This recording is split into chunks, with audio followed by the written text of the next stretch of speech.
로마서 6장 15절에서 23절의 말씀입니다.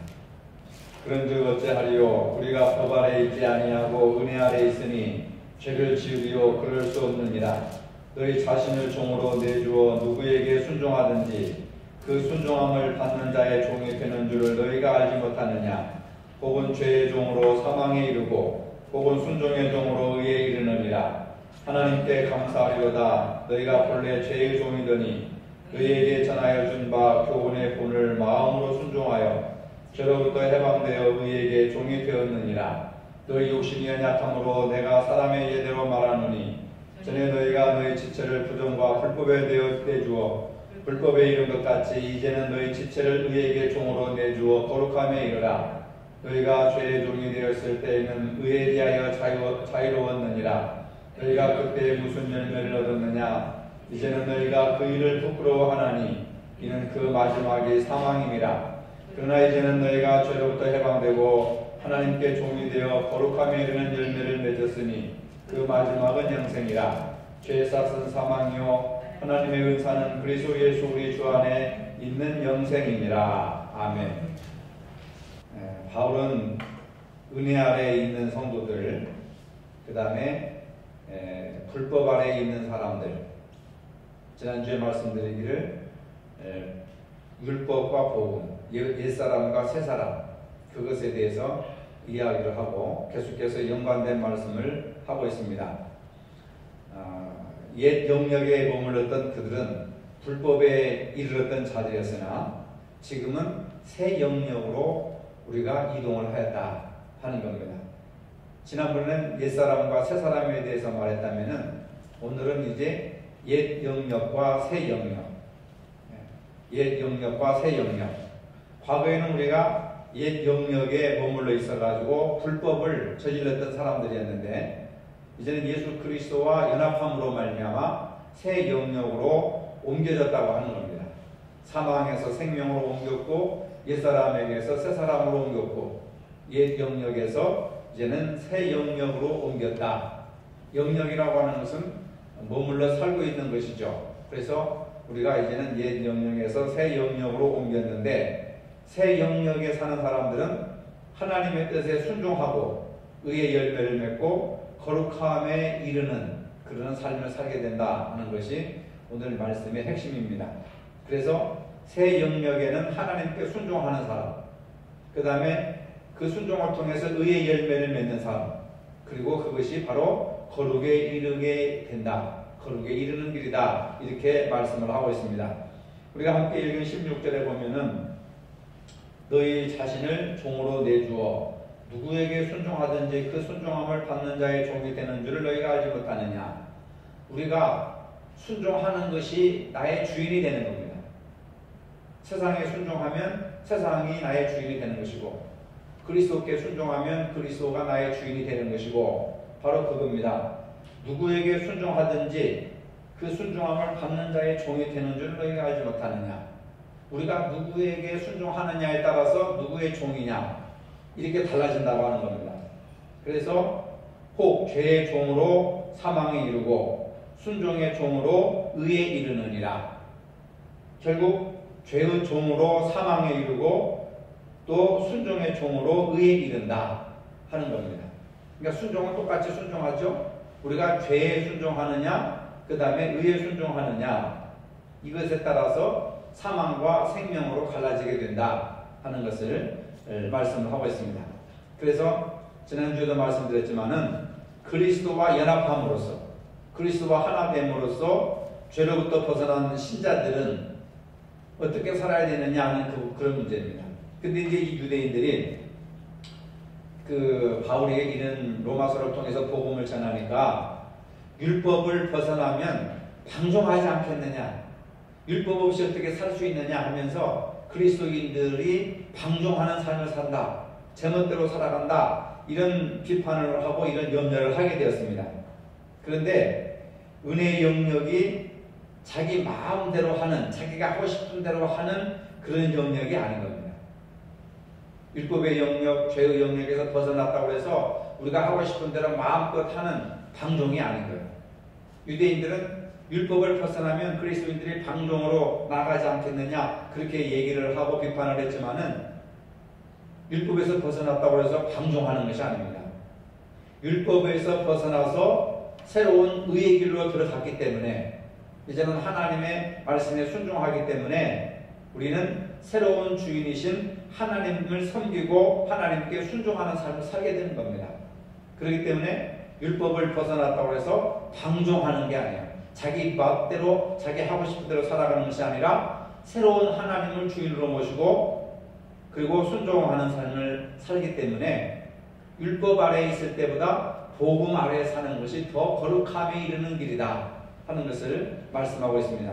그래서 이 두 가지 영역, 옛 영역이냐 새 영역이냐, 옛 영역으로 살아갈 것이냐 새 영역으로 살아갈 것이냐, 반드시 이 두 개 중에서 우리가 선택을 해야 된다는 거예요.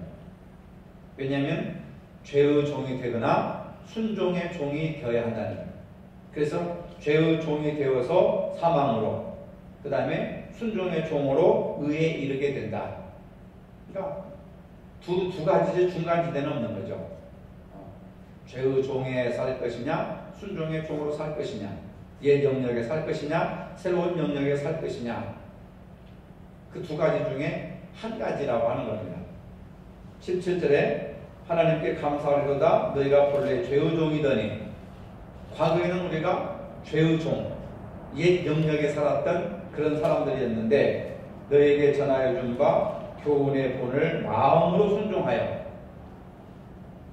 말씀에 순종하여 죄로부터 해방되어 의에게 종이 되었느니라. 굉장히 중요하잖아요. 우리가 옛날에는 죄의 종이었다 하는 거죠. 옛 영역, 옛 사람, 율법 아래 살았었는데 이제는 너희에게 전하여 준 바 교훈의 본을 마음으로 순종하여, 말씀에 순종하여 그 말입니다. 말씀에 순종하여 죄로부터 해방되어 의에게 종이 되었느니라.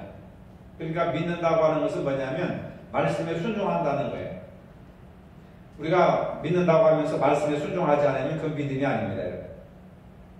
오늘 분명히 바울도 너희에게 전하여 준 바 교훈의 본을 마음으로 순종하여 죄로부터 해방되어 의에게 종이 되었느니라 하는 겁니다. 그러니까 믿음을 갖는다고 한다면 주님의 말씀에 순종해야 된다 하는 것을 분명하게 말씀하고 있습니다.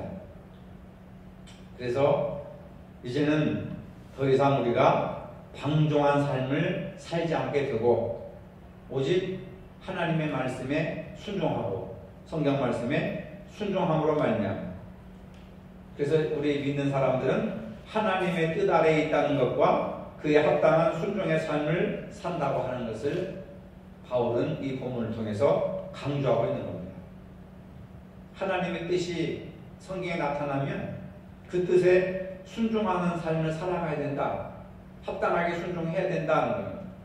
18절에 너희 육신이 연약함으로 내가 사람의 예대로 말하노니 전에 너희가 너희 지체를 부정과 불법에 대하여 내주어 불법에 이른 것 같이 이제는 너희 지체를 의에게 종으로 내주어 거룩함에 이르라.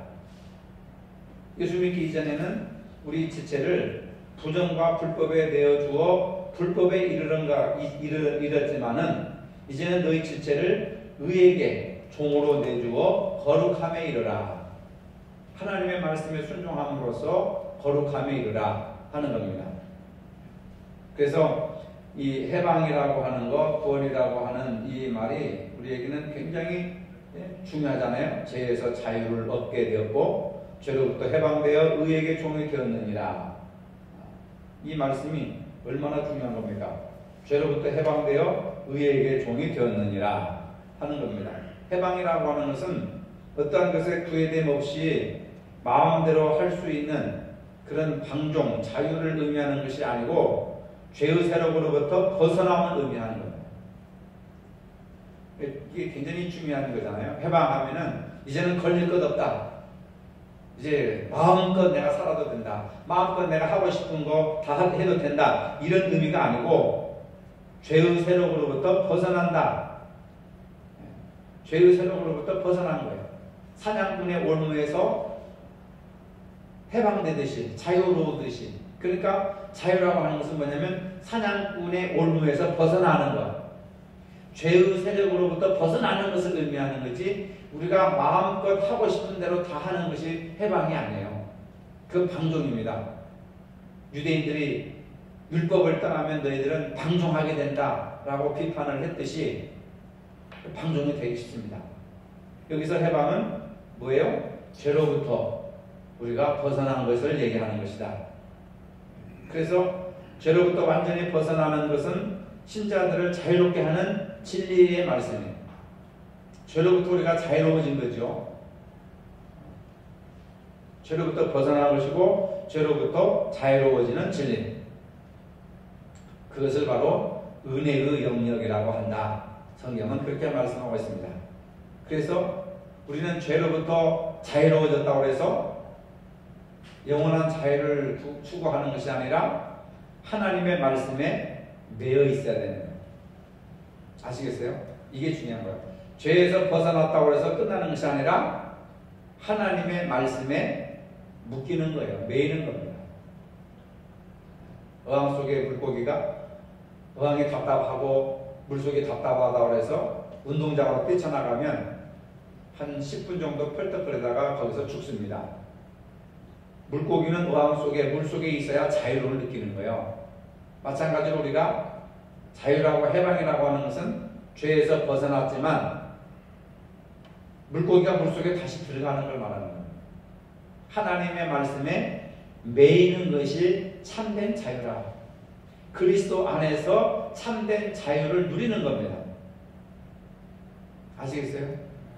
그리스도를 벗어나면, 예수를 벗어나면 자유가 올 것 같으죠? 얼마간은 일정한 기간은 자유롭겠죠. 그러나 평생 자유로울 수가 없어요. 그리스도를 벗어난 사람들은 평생 자유로울 수가 없습니다. 그래도 그리스도 안에 있어야 진정한 자유가 오는 거예요. 그래서 마틴 루터도 종교개혁을 하면서 크리스찬들에게 고함, 또 독일 국민들에게 고함, 이런 자유에 대한 책을 쓰면서 그리스도 안에서 진정한 자유를 누린다. 그리스도 안에 있을 때의 성도들은 진정한 자유를 누리는 것이지 그리스도 밖에서는 진정한 자유를 누릴 수가 없다. 나무가 있는데 가지를 잘라버렸습니다. 그러면 그 가지는 이제는 내가 줄기에 붙어있지 않으니까 얼마나 자유로운가 하고 잘려진 나뭇가지는 자유롭겠지만 머지않아 말라 죽습니다. 나무의 진정한 자유는 줄기에 붙어 있어야 돼요. 그래야 거기서 수액도 영양분도 공급받아가지고 가지도 살고 이파리도 피우고 꽃도 피우고 열매를 맺는 거죠. 믿는 사람들 똑같습니다. 예수 믿고 교회 다니면 해야 될 것과 하지 말아야 될 것들이 많고 답답하고 자유를 못 누리고 취미생활도 제대로 못하고 교회 나와야 되고 좋아하는 것도 못하고 전체 해야 되고 얼마나 우리를 부족하겠습니까마는, 그러나 영은 자유롭고 마음은 평화로운 거예요. 교회 밖에 있는 사람, 교회 밖에 있는 사람들, 안 믿는 사람들한테 자유롭습니까? 해보세요. 외롭고 쓸쓸하고 우울하고 고독하고 그러지. 나는 신이 없어서 신을 안 믿으니까 나는 자유롭다. 그렇게 이야기할 사람들이 많지 않습니다. 그래서 죄로부터 해방되어 의에게 종이 되었느니라 하는 겁니다. 19절에 얘기했죠? 이제 너희 지체를 의에게 종으로 내주어 거룩함에 이르라 하는 겁니다. 이제는 새 영역에서 의의 종으로 내어주어 거룩함에 이르게 된다. 그러니까 거룩함이라는 게 뭐예요, 여러분? 말씀에 순종하는 삶이 거룩한 거예요. 죄에서 벗어난 사람이 이제는 말씀에 순종하는 겁니다. 그것이 하나님에게 매인 자예요. 복음의 매인 자, 예수 그리스도께 매인 자. 근데 우리가 믿는다고 하면서 순종하지 않으면 하나님께 매이지 않은 자예요. 하나님께 매여야죠. 자식이면 그 가정으로 입양을 해야죠. 그렇지 않습니까? 하나님의 말씀에 매이는 거, 그것이 거룩함이라. 근데 믿으면서도 우리가 말씀에 순종하지 않잖아요. 왜? 힘들고 귀찮고 그러니까.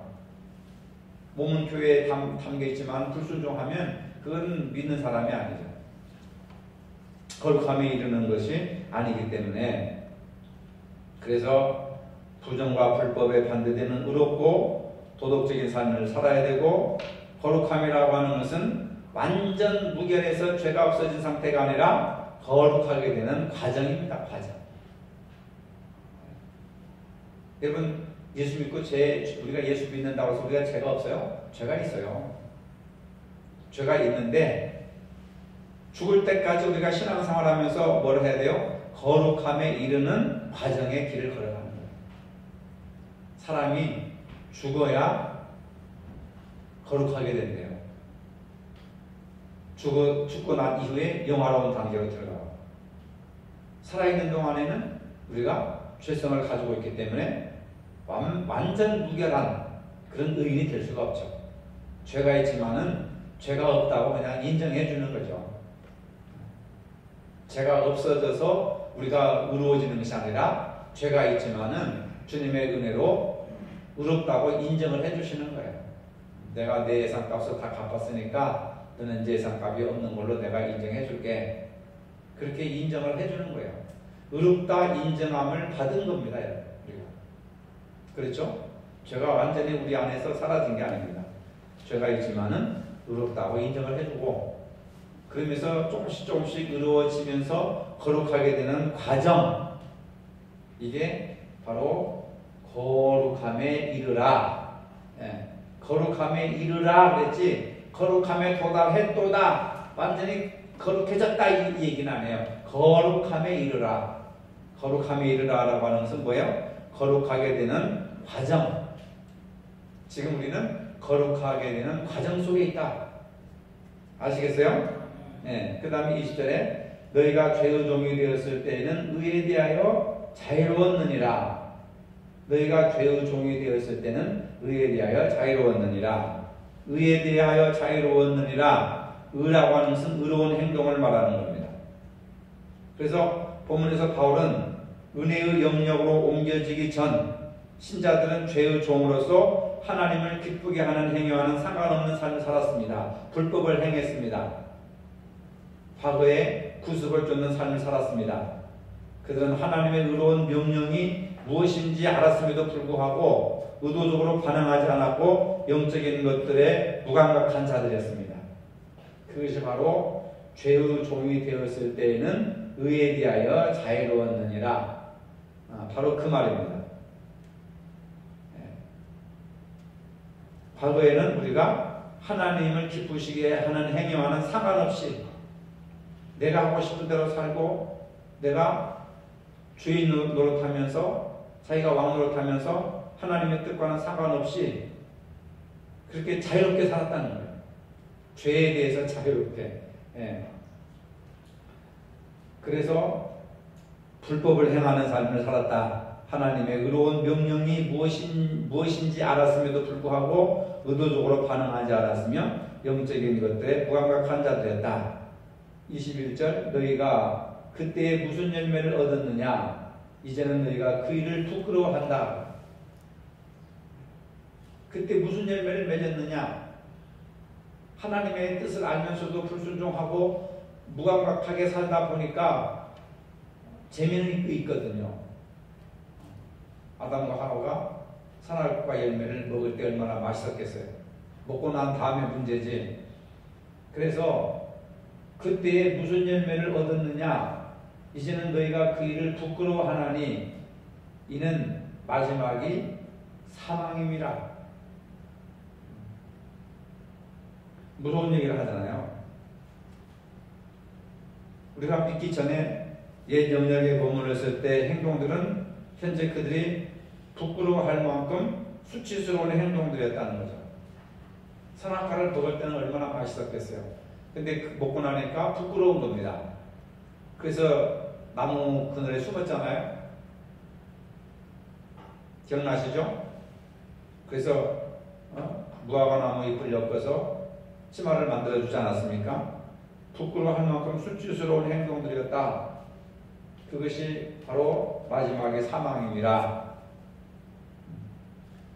여기서 이 사망이라고 하는 것은 하나님과 영원한 분리, 하나님과 관계가 떨어진 그 분리를 죽음이라, 사망이라. 그런데 22절, 그러나 이제는 너희가 죄로부터 해방되고 하나님께 종이 되어 거룩함에 이르는 열매를 맺었으니 그 마지막은 영생이라. 죄로부터 이제 해방됐죠? 그 다음에 해방돼서 끝나는 것이 아니라 하나님께 매이자가 됐잖아요. 순종함으로 매이자가 되면서 거룩함에 이르는 것이라고 했잖아요. 그 거룩함의 열매를 맺었으니 그 마지막은 영생이라. 이게 영생이라고 합니다. 죄의 싹은 사망이고 하나님의 말씀은 영생이라.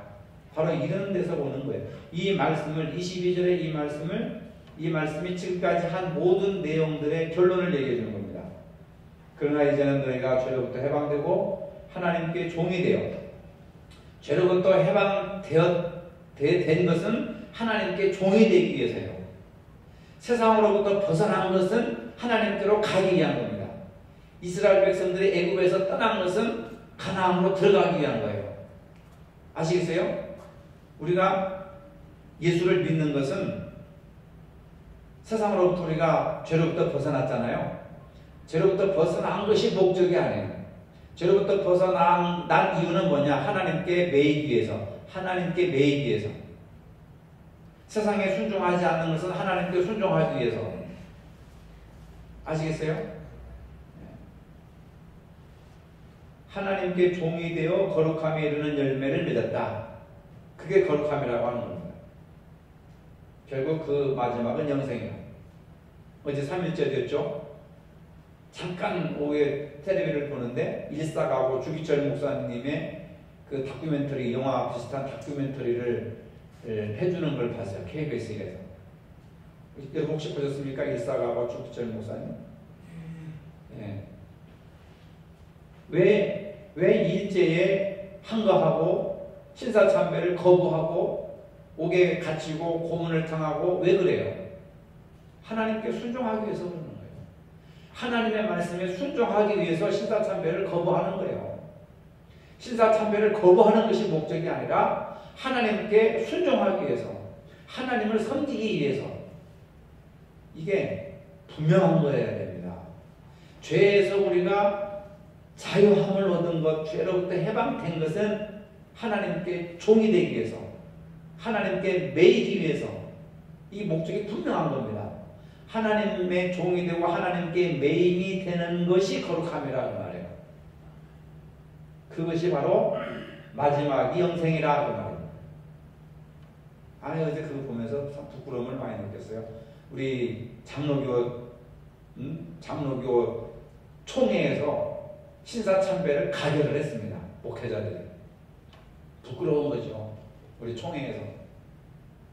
그래가지고 남산에 있는 신사에 가가지고 90도 허리를 꺾고 모자를 벗고 박수치면서 경배하고 절하는. 뭘 어겼어요? 10계명, 1계명을 어겼잖아요.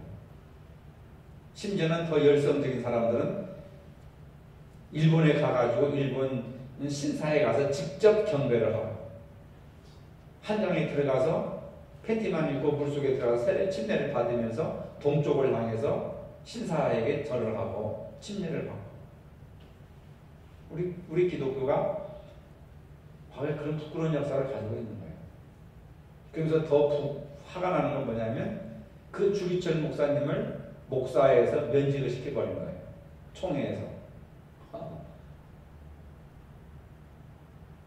아니, 세상에 말이나 됩니까? 자기들은 신사참배에 절을 하고, 주기철 목사님은 생명을 걸고 신사참배를 거부하고, 그래서 신사참배를 거부했다고 하는 이유로 교회에서 추방시켜버리는 거예요. 너는 목사가 아니다. 면직. 사택에서 쫓아내고. 그거 보면 도대체 참 너무 부끄럽기도 하고, 그런 사람들이 그 후예들이 지금도 대역교회를 맡아가지고 떵떵거리고 큰소리치고 하는 거 보면 참 역사라고 하는 게 너무 모순이 많다. 그런 생각을 해봅니다. 어쨌든 그 마지막은 영생이라. 결국 거룩한 상태에 이르는 길. 그런 사람들은 최종적으로 생명을 얻게 된다. 영생을 얻게 된다. 은혜 아래에 있다고 하는 것은 우리가 하나님의 뜻에 순종하면서 의의 열매를 맺게하고 거룩함의 길을 가는 것이고, 그것이 결국은 영생을 얻는 것이다 하는 것을 우리에게 보여주고 있는데, 과연 우리는 구원받은 자로서의 삶을 살고 있는가? 지금 이 시대에 일제가 다시 신사참배를 강요하는 그런 시대가 된다면 과연 한국 교회 교인들이 얼마나 교회에 남아있을까? 알곡과 가라지를 거르는 거죠. 그런 시대가 안 오니까 감사하기는 하지만 진짜가 진짜인지 가짜인지 우리가 구분이 안 되잖아요. 단 한 사람, 주기철 목사 단 한 사람. 그때 당시 목회자가 얼마나 많았겠어요. 아마 몇백 명은 되지 않았겠습니까? 근데 정말 말씀대로 의의 길을 간 사람은 단 한 사람. 그러니까 의인이 그렇게 많지 않다는 거예요. 천국에 들어갈 자들이 그렇게 많지 않다는 겁니다, 여러분. 그래서 주기철 목사님이 복권된 게요, 얼마 안 돼요. 10년도 안 됩니다. 복권된 지. 목사로서 명예회복 시켜준 지 얼마 안 돼요. 그동안 수십 년 동안 파면당하고 기득권 세력들로부터 외면당하고 버림당하고 멸시당하고 매장당했던 거죠. 그런 것에 대해서 참회의 고백을 해야 되고 참회의 백서를 발간해야 되는데 아무도 그것을 인정하고 십자가를 지고 죄를 고백하고 회개하는 사람이 없어요. 다 애국자로 나타나고 다 애국자로 다 그렇게 나타나니까 과연 우리는 구원받은 자로서의 삶을 살고 있는가 하는 것을 깊이 생각해 보면서 옛 영역에서 새 영역으로 옮긴 그런 사람들은 이제는 그리스도에게 매일고 그 다음에 의의 열매를 맺고 또 거룩함에 이르는 길을 가고 그것이 결국은 영생의 길이다 하는 그런 귀한 말씀을 묵상을 하시기 바랍니다. 거룩하신 하나님 아버지, 세상과 딱하며 살아가는 약한 저희들을 용서하여 주시고 구원받은 자로서의 삶을 살도록 제 안에 구원의 기쁨을 회복시켜 주시옵소서. 예수님의 이름으로 기도합니다. 아멘.